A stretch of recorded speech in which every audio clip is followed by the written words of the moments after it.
So now that we've talked about the billing and the service provision, let's again go into what the ultimate goals are of each program.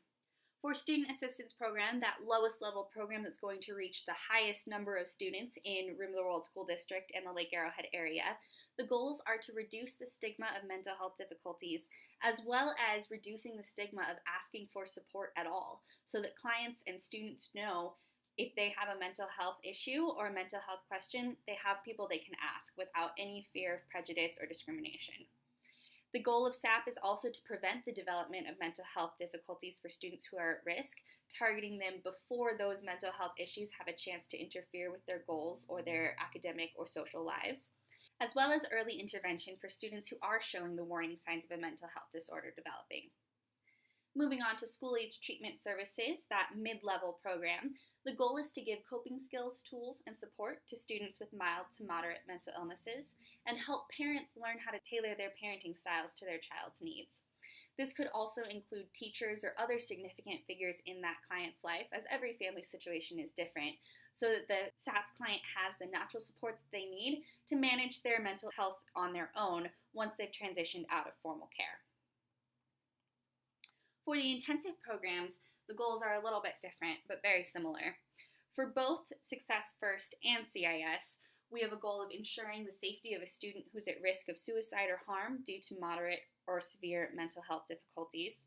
And we also have the goals of assisting the student in building coping skills and other necessary supports for managing their mental illness. The goals of CIS and Success First are also to coordinate across all systems of care involved in the student's life, so that the family isn't dealing separately with probation and child and family services and their psychiatrist and their counselor here. They're dealing with one person who helps them manage all those systems of care and make sure that the safety plans, treatment plans, and any other plans that are made include the same goals and the same definitions of success that are made by the family and by the student.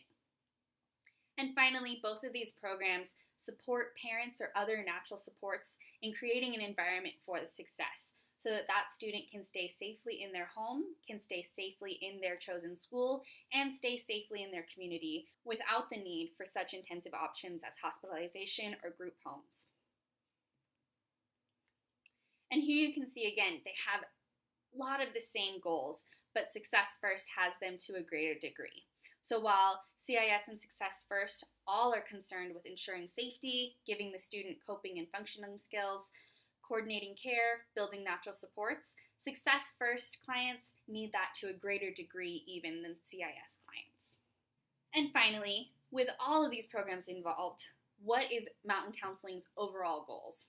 Of course, we want to identify, improve, and utilize students' and family strengths and give those students and families tools for managing around their weaknesses.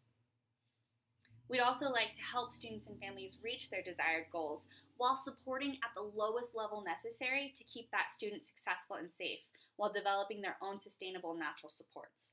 These families often just need a little bit of help of recognizing where they already have strengths so that they can transition out of formal care completely. We know that it's not helpful to give a student more support than they actually need, so our job is to figure out what is the right level of support and provide that until the student and the family can take over on their own in managing and coping with mental health difficulties.